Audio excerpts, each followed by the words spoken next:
been about 8 years since we saw an update in the 600cc class, and it was looking like that the 600cc class of superbikes is about to die out.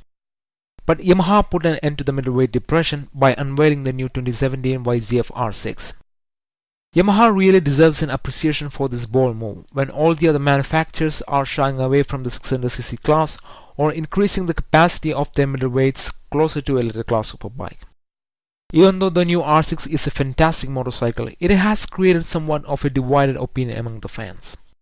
Some of them think it's a brilliant motorcycle, but others are not, and that is mainly due to the fact that Yamaha kept the same 599cc inline 4-cylinder engine from the current generation R6. But I think the new R6 is a clear winner, and here's why.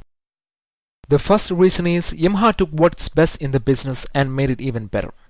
The R6 was designed and developed with only one thing in mind, and that is to win the races. And there's not a lot of bikes out there which is as good as the R6 for its intended purpose. So what exactly Yamaha did to improve the already terrific handling characteristic of the R6? Well, Yamaha bolted the R6 with suspension and braking components lifted directly off from the groundbreaking R1. The new larger 43mm KYB inverter forks and the larger KYB rear shocks are the exact same unit found in the R1.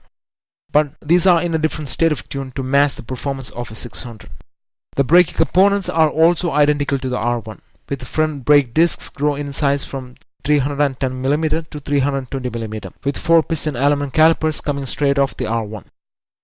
And finally, the R6 is about 8% more aerodynamically efficient than the R1, which means you can get a higher top speed at the end of the straights. All of these improvements will translate into a faster lap time around the track. The second reason is it's got all the bells and whistles to keep you safe on the street. Let's just be honest for a moment.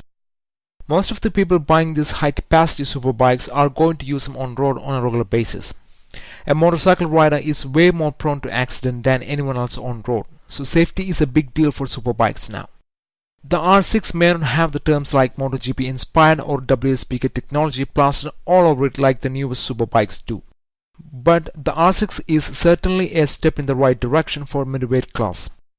The new R6 comes with ABS as standard, which is a much needed feature for this bike.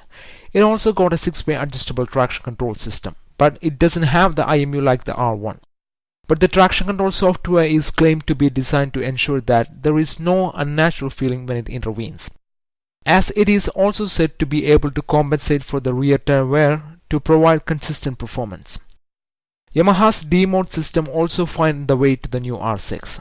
It offers 3 different throttle response maps: Standard, A and B.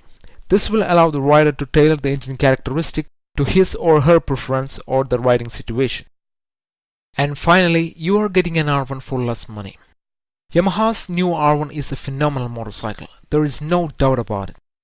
But if you are someone like me who looked at the R1 and thought that I couldn't afford this motorcycle or it is too much of a bike for me, then you should be looking at the new R6. It is literally a scaled down version of an R1. It's got all the goodies from the R1 to keep up with the current generation of supersport bikes.